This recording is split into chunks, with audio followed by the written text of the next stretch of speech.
بسم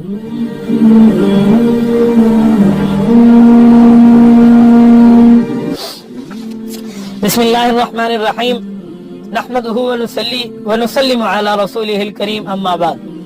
یہ آپ کا سوال ہے کہ وسعت رزق چاہیے کہ رزق وسیع ہو۔ تو میرے دوستو، رزق ہر بندے کو ملتا ہے جتنا اللہ رب العزت نے اس کے لیے لکھا ہے۔ قرآن کریم احادیث نبویہ کو اگر ہم دیکھیں تو ہمیں رزق کی پریشانی کرنی نہیں چاہیے۔ جیسے بندے کو موت ڈھونڈتی ہے ویسے بندے کو رزق ڈھونڈتا ہے۔ حدیث پاک میں آپ نے جمعہ کے خطبہ میں ہر خطیب سے حدیث سنی ہوگی، الا وان النفس لن تموت حتى تستكمل رزقها۔ اللہ کے رسول صلی اللہ علیہ وسلم کا ارشاد گرامی ہے جس کا مفہوم ہے، فرمایا جب تک بندہ اپنے رزق کو مکمل نہیں کر لیتا اللہ کی طرف سے اسے موت نہیں آ سکتی۔ تو رزق کی پریشانی نہ رکھیں۔ ہاں، رزق وسیع ہو جائے اس کے لیے بھی وظیفہ موجود ہے۔ اللہ رب العزت کے دربار میں آپ نے وظیفہ پڑھنا ہے تو انشاءاللہ اللہ پاک اپنے فضل سے، کرم سے، احسان اور امتنان سے آپ کے رزق کو وسیع فرما دیں گے۔ میرے دوستو، وہ وظیفہ کیا ہے؟ سورۃ یاسین ہے۔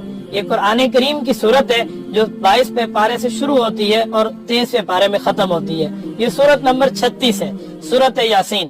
ان میں آپ کو 7 مبینیں ملیں گی۔ 7 مبین سورۃ یاسین میں آئی ہیں۔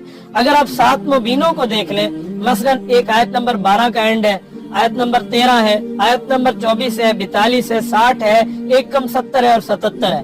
یہ 7 مبینیں ہیں۔ اس کے پڑھنے کی ترتیب یہ ہے کہ جس وقت آپ سورۃ یاسین شروع کریں، مبین پر پہنچے پھر شروع سے آ جائیں، پھر دوسری مبین پر پہنچے پھر شروع سے چلیں، پھر تیسری مبین پر پہنچے پھر شروع سے چلیں۔ ایسے ہی 7 مبین ہے، ہر مبین پر جائیں گے تو پیچھے سے آ جائیں گے، یعنی مکمل پھر پڑھیں گے۔ تو جب آپ نے وہ مبین پڑھ لی جس کو آپ پہلے پڑھ چکے تھے تو اگلی مبین تک آ جائیں۔